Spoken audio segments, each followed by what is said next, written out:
Selamat pagi semuanya. Kami dari kelompok 3. Di sini kami ingin membahas tentang golongan 3A dan 4A. Sebelum masuk, izinkan kami memperkenalkan diri terlebih dahulu. Kenalin, saya Tasya, saya Ica, Saya Stephen, saya Iskandar, saya Tia. saksikan video kami ya. Video ini bertujuan untuk mengenalkan unsur-unsur golongan 3A dan 4A dalam sistem periodik, menjelaskan sifat fisika dan kimianya, serta menunjukkan peran pentingnya dalam kehidupan sehari-hari dan perkembangan teknologi. Tahukah kamu apa persamaan antara kaca, kaleng minuman, dan pensil? Ya, jawabannya ada di tabel periodik pada golongan 3A dan 4A. Dari boron yang memperkuat bahan modern hingga karbon yang membentuk dasar kehidupan. Mari kita bahas unsur yang ada di golongan 3A dan 4A. Saya akan menjelaskan tentang boron. Boron, lambangnya B, nomor atomnya 5, massa atomnya 10,81. Titik didihnya 3927 derajat Celcius, titik lainnya 2076 derajat Celcius. Sifat kimianya, sukar bereaksi pada suhu kamar. Reaksinya dengan oksigen membentuk boron oksida, bereaksi dengan hidrogen membentuk halida, bereaksi dengan logam membentuk borida. Kegunaannya, boron digunakan dalam produksi kaca, deterjen, dan pupuk pertanian. Tetapi jika digunakan dengan dosis yang tinggi dapat menyebabkan keracunan. Aluminium, simbolnya Al. Nomor atomnya 13, nomor massa atomnya 26,98. Titik didihnya 2519 derajat Celcius, titik lainnya 660 derajat Celcius. Konduktor listrik dan panas yang baik lunak dan mudah dibentuk. Sifat kimianya, mudah teroksidasi, mudah bereaksi dengan oksigen, membentuk lapisan pelindung Al2O3, bersifat amfoter dan reduktor kuat. Kegunaannya, industri pesawat dan otomotif, ringan dan kuat, kemasan makanan dan minuman, kaleng atau foil. Tetapi limbah aluminium yang berlebih dapat mencemari air dan tanah. Selanjutnya, saya akan membahas tentang yodium. Di sini ada lambangnya IN, nomor atomnya 49, wujudnya logam putih keperakan lunak. Di sini ada titik lelehnya 156,6 Celcius, titik didihnya 2072 Celcius. Sifat kimianya stabil di udara dan air pada suhu kamar. Bereaksi berlahan pada udara, membentuk IN2O3. Kegunaannya ya, komponen sama layar sentuh, TV, dan sel surya. Gallium.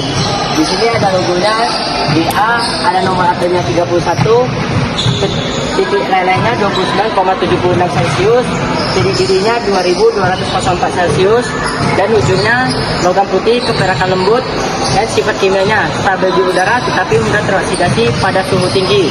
Gallium juga bersifat korosif dan aluminium dengan meresap di dalamnya dan strukturnya. Kegunaannya sebagai semikonduktor untuk LED dan sel surya. Saya akan membahas tentang talium. Talium memiliki nomor atom 81 dengan massa atomnya adalah 204,38, memiliki titik didih 1473 derajat Celcius dan titik leleh adalah 304 derajat Celcius. Talium memiliki wujud logam lunak berwarna abu-abu sehingga dapat dipotong dengan mudah oleh pisau.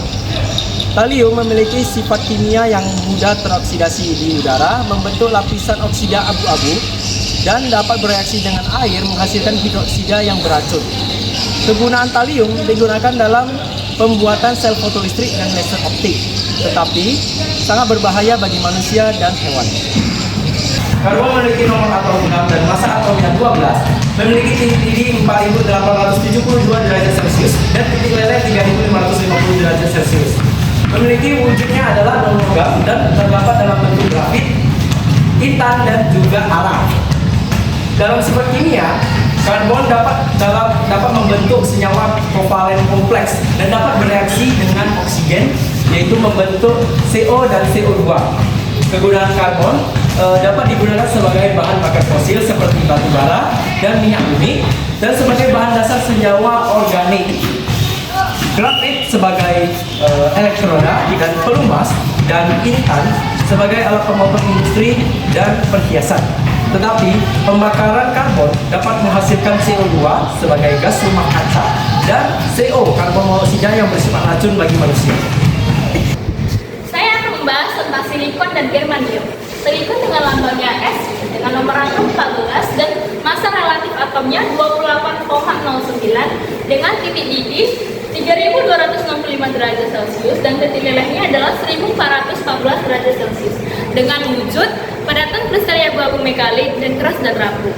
Sifat kimianya stabil pada suhu kamar dan bereaksi dengan oksigen yang membentuk SiO4 dan juga bereaksi dengan halogen yang membentuk SiCl4. Dengan kegunaannya seperti bahan utama konduktivitasnya seperti chip komputer dan panel surya, bahan bangunannya seperti pasir silika dan limbah silikon industri relatif ramah lingkungan dan juga dikelola dengan baik.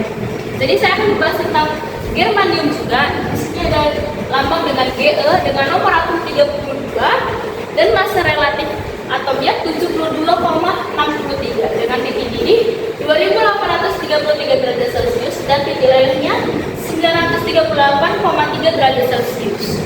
Dengan wujudnya metal abu-abu keputihan mengkilat, keras tapi rapuh. Sifat kimianya germanium stabil di udara dan air dan tidak terpengaruh oleh alkali dan asam, kecuali asam nitrat, bereaksi dengan halogen yang bentuk GeCl4 dan bereaksi dengan oksigen yang bentuk GeO2. Kegunaannya sebagai komponen trestor dan serat optik. Umumnya tidak berbahaya, tetapi paparan tinggi germanium dapat menyebabkan interaksi kulit dan paru-paru. Nah, jadi saya di sini membahas tentang timah. Timah ini memiliki lambang Sn dan Sn ini memiliki nomor atom 50. Sedangkan massa atomnya 118,71. Titik didihnya ini 2602 derajat Celcius.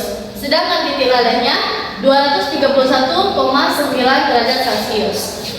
Wujudnya itu logam lunak dan lentur berwarna putih keperakan dan tahan korosi. Sifat kimianya itu relatif tidak reaktif pada suhu kamar. Pada suhu yang lebih tinggi, timah dapat teroksidasi dan oleh oksigen di udara dan bereaksi dengan uap air. Jadi kegunaan timah ini sebagai pelapis kain makanan yang anti karat, paduan logam seperti perunggu, solder, kuningan putih, tetapi beberapa senyawa timah anorganik bersifat toksik dan dapat mencemari air. Timah ini memiliki lambang Pb dan memiliki nomor atom 82 dan massa atomnya itu 207,2. Sedangkan titik didihnya 1729 derajat Celcius dan titik lelehnya 327,5 derajat Celcius. Wujudnya itu logam berat, lunak, dan berwarna abu-abu kebiruan mengkilat. Tahan terhadap korosi. Sifat kimianya, timbal bersifat relatif, tidak reaktif dengan air. Bereaksi dengan halogen seperti fluor atau F2 pada suhu kamar untuk membentuk timbal 2 fluorida PbF2.